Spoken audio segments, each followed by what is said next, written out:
আসসালামু আলাইকুম। তোমরা সবাই ভালো আছো? আমি ক্যালকুলাসের ইন্টিগ্রেশনে কিছু অঙ্ক সলভ করব। তোমরা দেখতেই পাচ্ছ এখানে 1 নম্বর, 2 নম্বর, 3 নম্বর, 4 নম্বর, 5 নম্বর, 6 নম্বর, 7 নম্বর এই কটা অঙ্ক আমরা এখানে সলিউশন করব। দেখবেন, একটু প্র্যাকটিস করবেন, ভিডিওটা পজ করে করে প্র্যাকটিস করবেন, ইনশাআল্লাহ হয়ে যাবে। এখানে দেখেন 1 নম্বর অঙ্কটা কি আছে। 1 নম্বর অঙ্কটা আমি দিছি ইন্টিগ্রেশন অফ এক্স, এখানে হচ্ছে under root of 1 minus x square dx, তাই না? এখানে দেখেন আমাদের ধরে নিতে হবে। যদি ধরে নেই, এখানে কি ধরবেন? এক্স সমান কি ধরবেন? 1 মাইনাস সাইন স্কোয়ার যদি হয় তাহলে কস লিখতে পারবেন। এই জন্য আমরা কি ধরে নিব? লেট এক্স সমান ধরে নেবেন sine theta. Sine theta, cos theta ধরলেও হবে, কিন্তু আমরা সাইন থিটাটাই আগে করে নিই। তাহলে এখানে ডিফারেন্সিয়েট করলে কি হবে? ডিএক্স সমান হচ্ছে সাইন থিটার ডিফারেন্সিয়েট হচ্ছে কি? কস থিটা ডি থিটা। এরকম এই পর্যন্তই থাক। এখন আমি মানগুলো বসে দিই। অতএব অতএব x under root 1 minus x square dx, তাই না? তাহলে এখানে কত হচ্ছে? এক্স এর পরিবর্তে আমরা কত বসাবো? Sine theta. আর এখানে বসাবো 1 মাইনাস এক্স স্কোয়ার মানে সাইন স্কোয়ার থিটা। এখানে কৌশলটা বুঝে নেবেন। 1 মাইনাস এক্স স্কোয়ার থাকলে অবশ্যই এখানে এক্স এর পরিবর্তে সাইন থিটা অথবা কস থিটা বসাবো। তাহলে এখানে কত আসছে? এখানে কস থিটা। ডিএক্স এর পরিবর্তে কত বসাবেন? Cos theta D theta. Cos theta D theta. এখন দেখেন, এখানে দেখেন অঙ্কটা সাইন থিটা, এখানে root over 1 minus sine square মানে কি? Cos theta. আর এখানে আছে কস থিটা ডি থিটা, তাই না? কস থিটা লব হরে আছে, আমরা আউট করে দিলাম। তাহলে এখানে কত থাকলো? Integration of sine theta D theta. Sine থিটাকে ইন্টিগ্রেশন করলে কি হয়? Cos theta. Cos theta. আর এখানে একটা ইয়ে আসবে, সি সি নেবেন, ইন্টিগ্রেশন কনস্ট্যান্ট। এখন দেখেন আমরা কস থিটা সমান কত, থিটা সমান কত বসাবো? থিটা সমান যদি এখানে বের করে নেন তাহলে থিটা সমান কত হবে? থিটা সমান হবে sine inverse x. Sine inverse x. তাহলে এখানে cos theta sine inverse x plus c. এই যে বিপরীত ফাংশন, বিপরীত ত্রিকোণমিতির বিপরীত ফাংশনটা কি থাকে? Sine x. সাইন এক্স মানে কি? এখানে আমরা এরকম যদি লিখি একটা সমকোণী ত্রিভুজ থেকে, তাহলে এখানে মনে করে 1 আছে, তাহলে এটা লম্ব বাই কি? অতিভুজ। লম্ব বাই অতিভুজ, এই কোণটাকে থিটা ধরেন। তাহলে লম্ব কোণটা? লম্ব হচ্ছে এক্স আর অতিভুজ হচ্ছে 1। তাহলে এটা কত হবে? 1 এর উপর স্কোয়ার আন্ডার রুট অফ 1 এর উপর স্কোয়ার মাইনাস এক্স স্কোয়ার। এটা এটা এটা ভুল হয়েছে মনে হয়। এখানে সাইন থিটাকে ইন্টিগ্রেশন করলে মাইনাস কস থিটা, মাইনাস আসবে। তাহলে এখানে দেখো মাইনাস কস, এখানে যদি কসের রূপান্তর করেন তাহলে কস ইনভার্স, কস কি হয়? ভূমি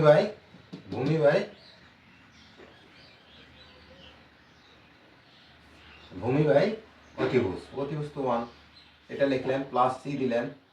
এখানে দেখেন কস ইনভার্স, এটা আউট হয়ে যায়। তাহলে এখানে কত থাকলো? Minus under root of 1 minus x square plus C. এটা অ্যান্সার। এখানে বের করার ফর্মুলা আপনারা দেখবেন, সেটা হলো পিথাগোরাসের প্রতিজ্ঞাটা কি ছিল? অতিভুজ স্কোয়ার সমান হচ্ছে লম্ব স্কোয়ার প্লাস ভূমি স্কোয়ার। তাহলে স্কোয়ারটাকে এখানে রুট করে দিলেই তো 1 মাইনাস এক্স স্কোয়ার। এটার বর্গ করবেন, বিয়োগ, এটা অতিভুজটা সবসময় বড়, এটার থেকে এটা বিয়োগ, বর্গ করে বিয়োগ করে দিবেন। তাহলে আমরা যে কোনো অপর দুই বাহুর মধ্যে এক বাহু পেয়ে যাব। এই অঙ্কটা। তারপরে 2 নম্বরটা দেখেন। 2 নম্বর অঙ্কটা, এখানে টেন ইনভার্স এক্স, এটা কি ধরবেন কেন? কারণ টেন ইনভার্স এক্সকে ডিফারেন্সিয়েট করলে 1 বাই কত হয়? এই যে দেখেন এখানে 1 ডিভাইডেড 1 প্লাস এক্স স্কোয়ার, এই যে হরটা চলে আসছে। এই জন্য এটাই ধরতে হবে, এটা ধরলে হবে না, ক্যালকুলেশন করতে পারবেন না। এখানে ধরার ইয়াটা তোমার সিস্টেমটা জানতে হবে। তাহলে এখানে কত ডিএক্স লিখে দিলাম, এখানে ডিজেড লিখে দিলাম। এখন এই মানটা এখানে পুটিং করি, তাহলে এখানে tan inverse x whole square 1 plus x square dx, তাহলে মান বসায় দেন। তাহলে এখানে টেন ইনভার্স এক্স এর মান কত, জেড এর উপর তাহলে কত আছে, কিউব থাকলে কিউব দিবেন জেড, তাহলে এখানে স্কোয়ার আছে, তাই না?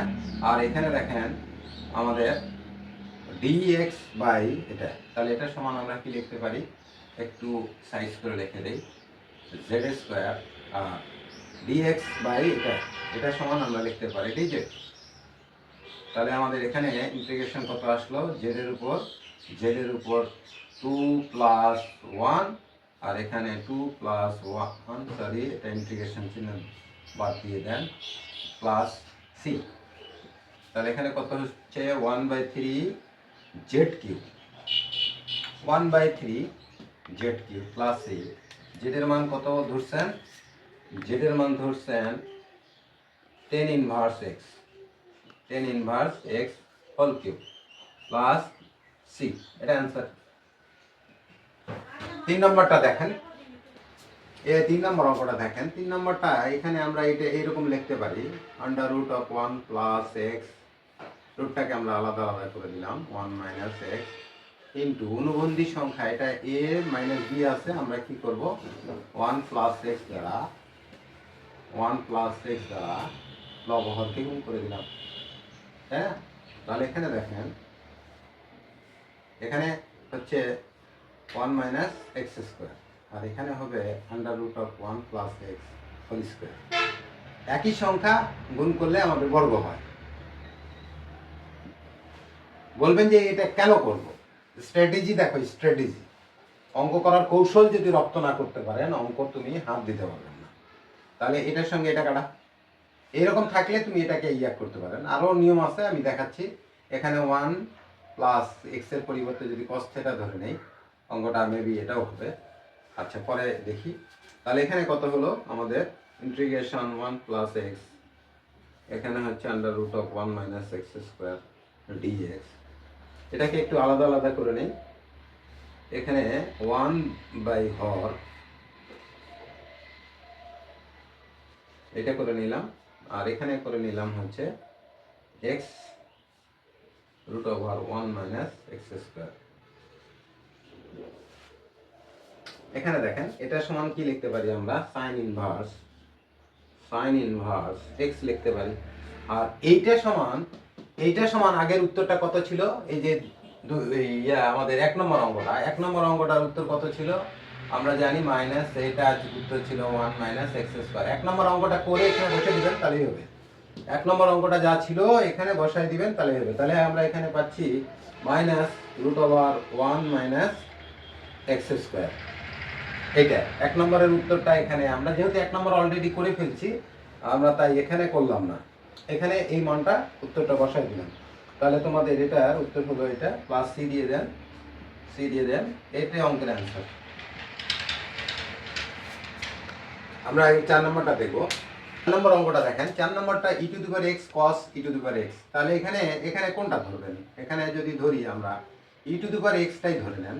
ই টু দি পাওয়ার এক্স যদি ধরেন জেড, তাহলে এখানে E to the power X dx dz, এখানে হচ্ছে ডি,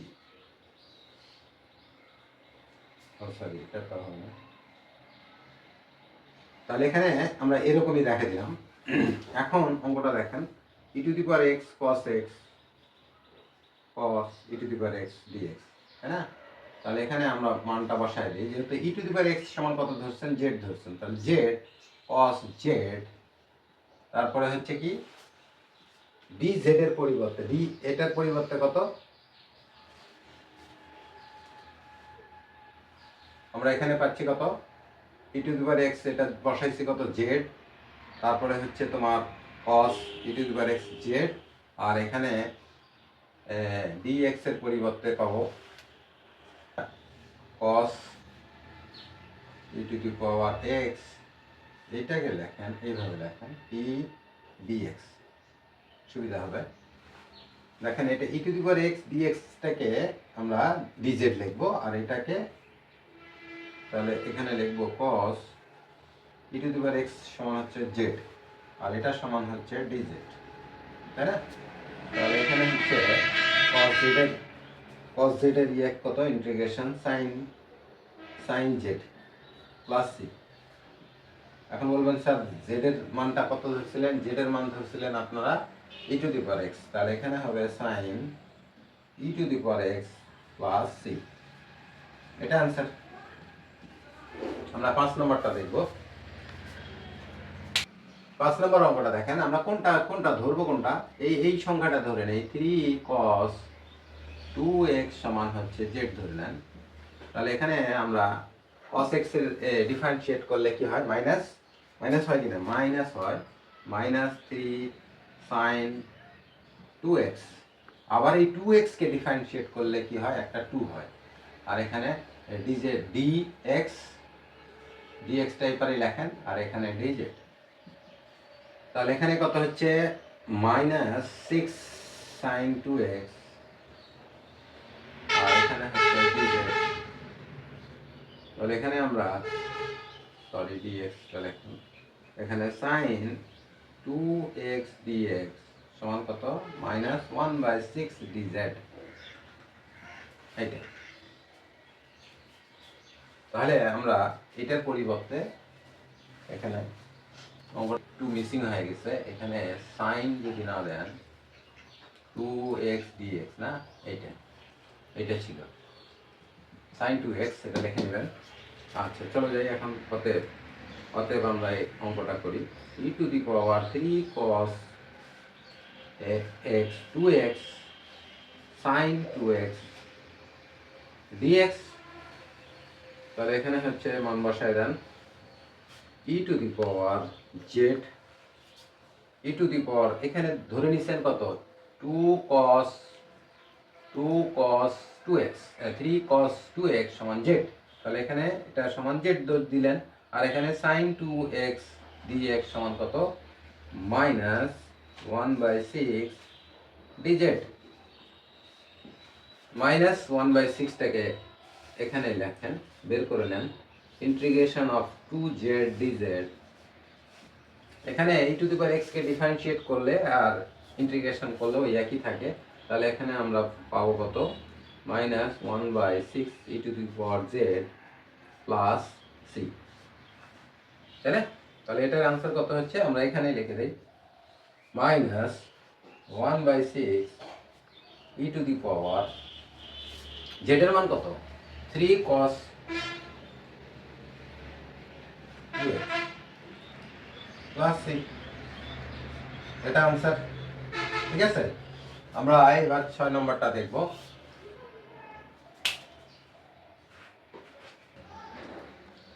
দেখেন এই অঙ্কটার আমরা কি ধরবো, এখানে এখানে ধরবেন হচ্ছে √x সমান z ধরবেন না, এটা।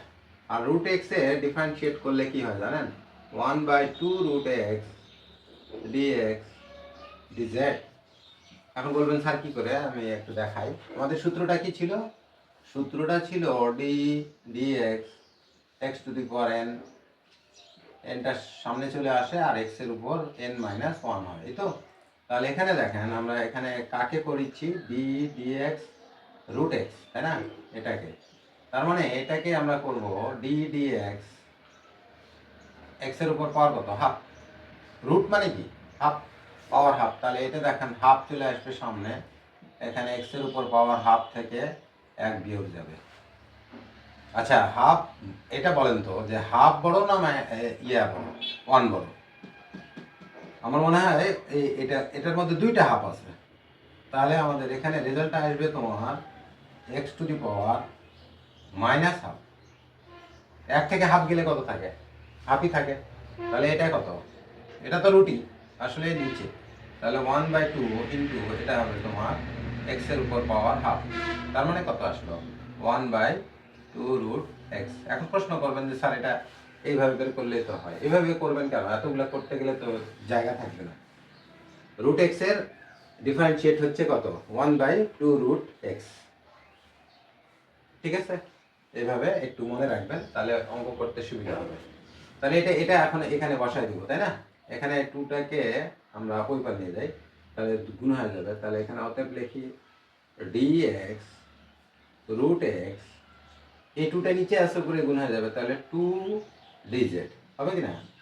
2dz এখানে বসাই দেন এখন। অতএব sec root x dx by root x, ঠিক আছে? এখানে বসাই দেন এখন sec, এটার মান কত ধরছেন? জেড। আর এটা সমান কত? এটা সমান আমাদের পাওয়া গেছে 2dz, 2dz, তাই না? তাহলে এখানে 2টা বের করে নেন, তাহলে sec z dz। এখন সেককে ইন্টিগ্রেশন করলে কি হয়? সেককে করলে আমরা জানি, সেদিন ফর্মুলা দেখাইছি, ফর্মুলাটা ছিল এরকম, ln তারপর হচ্ছে 10 π/4, মনে আছে কিনা? সূত্রগুলো একটু হেল্প করে আসবেন, ইন্টিগ্রেশন করতে হলে এগুলো লাগবেই। তারপরে কত ছিল? z/2, z/2, আর এখানে প্লাস সি দিয়ে দেন, কনস্ট্যান্ট সংখ্যা চলে আসবে। সেক জেড এর ইন্টিগ্রেশন হচ্ছে ln লগারিদম 10 π/4, আর এখানে z/2, এখানে π/4 হবে আর এখানে z/2 হবে, প্লাস সি। এখন এখানে জেড এর মান তো যেহেতু ধার করে নিছিলাম, তাহলে ln 10 এখানে π/4 প্লাস জেড এর মান কত ধরে নিছেন? রুট এক্স, তাহলে এখানে রুট এক্স দিয়ে দেন, 2 তো থাকবেই, প্লাস সি। এই অঙ্কের অ্যান্সার হচ্ছে এটাই। দেখবেন, ভালো করে চর্চা করবেন, এখানে রুট এক্সটা ধরে নেবেন, বাস, আর কোনো কিছু দরকার নাই। আর এই সূত্রটা তোমাকে এর আগে আমি ডেরিভেটিভ করে দিচ্ছি, যে এই সূত্র সেক জেডকে বা সেক এক্সকে ডিএক্স এর সাপেক্ষে, মানে এক্স এর সাপেক্ষে ইন্টিগ্রেশন করলে ln 10 π/4 প্লাস x/2 হয়। এখানে জেড যেহেতু আছে, জেড এর সাপেক্ষে ইন্টিগ্রেশন করেছেন, এই জন্য z/2। এটা বুঝে গেছে কিনা? এই সূত্রটা মনে রাখলেই হবে।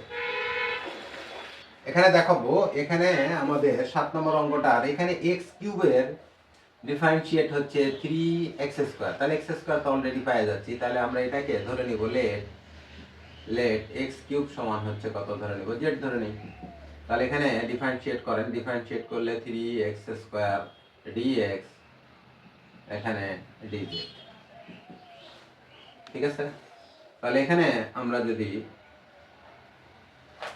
x² dx টা আলাদা করে নেই, তাহলে এখানে 1/3 dz হবে না? এই 3টা এখানে ভাগ হয়ে যাবে, তাহলে x² dx টা এখানে আছে। আমরা এটাকে যদি সাজিয়ে লিখি, এখানে দেখেন, অবশ্যই দেখবেন x² cos x³ dx, এখানে x টা ছাড়া বুঝছে। তাহলে এখানে আমরা বসাই দেই, আরেকটু সাইজ করে লিখুন, cos x³ এখানে লিখুন x³ ইন্টু x² dx। তাহলে এখানে আমরা বসাই, যদি বসাই দেন তাহলে cos z, এখানে x³ এর পরিবর্তে কত ধরছেন? z ধরছেন, তাহলে cos z আর x² dx সমান হচ্ছে কত পাবেন? 1/3 dz। এটা 1/3টাকে বাইরে নিয়ে আসেন, ইন্টিগ্রেশন চিহ্নের বাইরে, তাহলে এখানে cos z dz, ঠিক আছে? cos z এর ইয়ার কত? ইন্টিগ্রেশন কত? cos k করলে কত হয়? 1/3 sin z।